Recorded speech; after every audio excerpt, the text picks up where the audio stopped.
The Galactic Council Hall had seen wars debated, empires fall, and galaxies reshaped by treaties sealed in luminescent ink. But never had it seen fear ripple across every species at once. The room's 3 suns dimmed as the council floor opened for the final agenda of the cycle, the arrival of Earth's representative. 4 cycles uncounted, humanity had been classified as pre-contact primitive, a world too young and too combative to be invited to the Great Table. They were known only as Sol 3, a minor blue planet with persistent radio leaks, sporadic space probes, and an alarming rate of conflict. But now the Council had summoned them. Rumors had spread for weeks.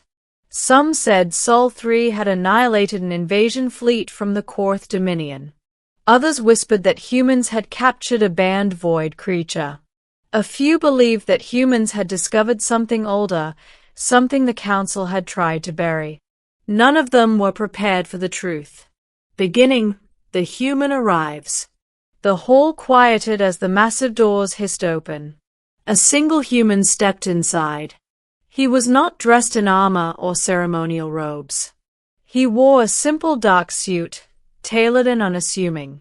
He walked with hands behind his back, calm, confident, almost bored.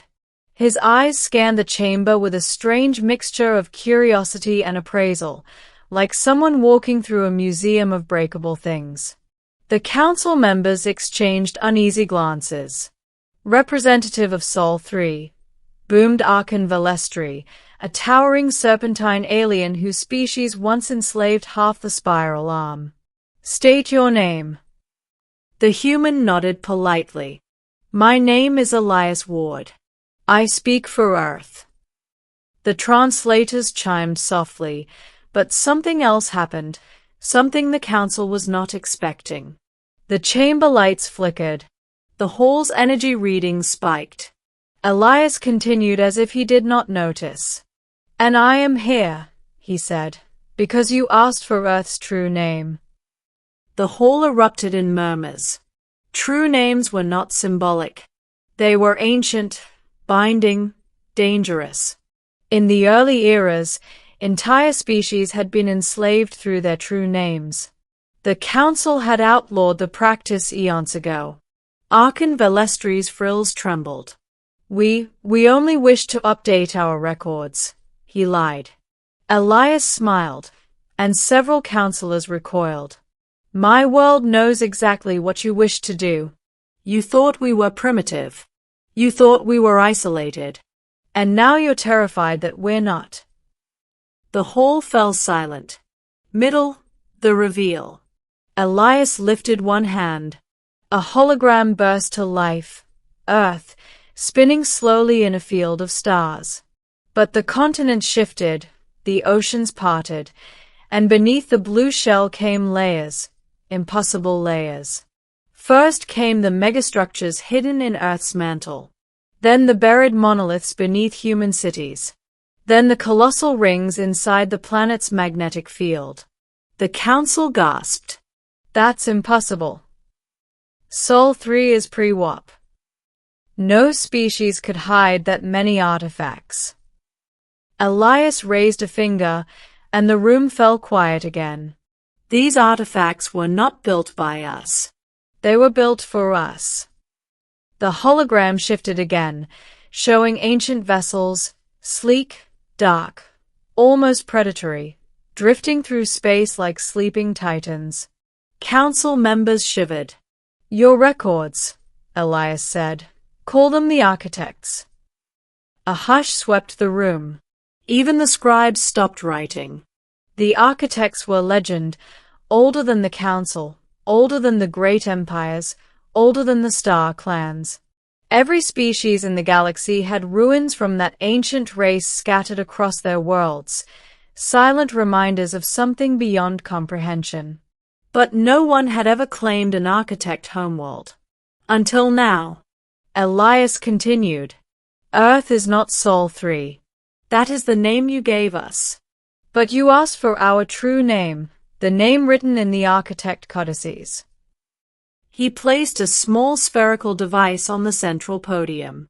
It activated with a resonant hum. The room trembled.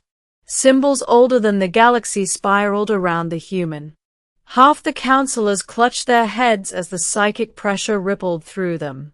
Even the machines screamed static. Then the symbols rearranged into a name. A single word. A word that froze every being in the chamber. Tyrannies. The air left the room. Some species stumbled back. One fainted. Several guards instinctively reached for their weapons. Archon Velestry's voice cracked. Tyrannies cannot be your name. According to the ancient index, Tyrannies is the world the architects marked as heir, Elias finished calmly. The one planet reserved for their successor species. The one world they declared not to be touched under penalty of extinction. Shock. Horror. The weight of that sentence hung like a guillotine. A counselor from the insectoid wren whispered, trembling, "You mean, the architects chose humans?" Elias gave a small shrug. "I don't know what the architects intended, but they left a message. A message only we could access." He touched the sphere again. A projection appeared, an architect figure, tall and luminous, its voice resonating across realities. "To those who find this world, know this, Tyrannies shall not kneel. Tyrannies shall not be governed. Tyrannies shall awaken when the galaxy forgets fear." The projection faded. A silence deeper than emptiness filled the chamber. Every race present had, at some point, fought to control the ruins of the architects.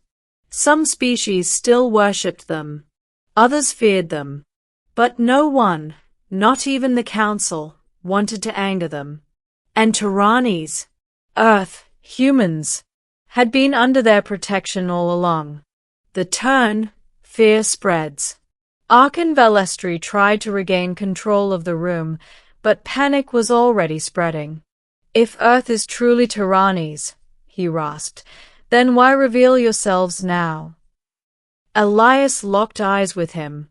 "Because someone violated the old compact." He projected a new image, wreckage floating in space. "Council ships. Destroyed. Our probes found your fleets near the Orion border," Elias said. "Digging into sealed architect sites. You broke an ancient law." We didn't know the site was." "Incorrect." Elias' voice hardened. "You knew. You simply thought the architects were dead. Or myths. Or irrelevant." Counselors shifted uncomfortably. Because he was right. "So Earth," Velestry said cautiously, "comes to threaten us." Elias leaned forward slightly. "You wanted our true name. Now you have it. And with it, the consequences." He gestured toward the projection of Earth. "Tyrannies. We are not here as a threat. We are here as a reminder. Tyrannies does not seek war." The room relaxed for a moment. "But we do not fear it." A pulse of energy rippled from the sphere. The stars in the hologram shifted, revealing hundreds, no, thousands, of dormant architect warforms scattered throughout human space. Sleeping. Waiting. Waiting for Tyrannies. Gasps. Cries. Panic.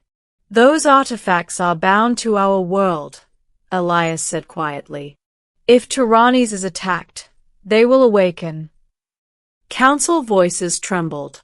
What do you want?" Ending, the offer and the warning. Elias finally allowed a small smile. "Cooperation." Several species blinked. "We are not here to rule," Elias said. "Not to dominate. Not to resurrect the architect empire. We simply want a seat at the table. A voice. A fair place in the galaxy we were born into." The room exhaled as if surfacing from deep water. "But," Elias continued, and the tension snapped taut again. If the Council moves against us, if you attempt to isolate, control, or deceive us. He tapped the sphere one last time. The hologram expanded, showing Earth at the center of the galaxy, surrounded by ancient lines of power stretching into darkness. Then Tyrannes will awaken fully. A quiet whisper of terror swept the hall. Elias stepped back. Decide wisely. The architects chose us. But we choose what comes next. He turned, began walking toward the doors, and with each step the Council stared, no longer at a primitive species envoy, but at the representative of a world with a name older than the stars. A name that terrified the galaxy. Tyrannes. Humanity. Earth. And for the first time in thousands of cycles, the Galactic Council understood fear.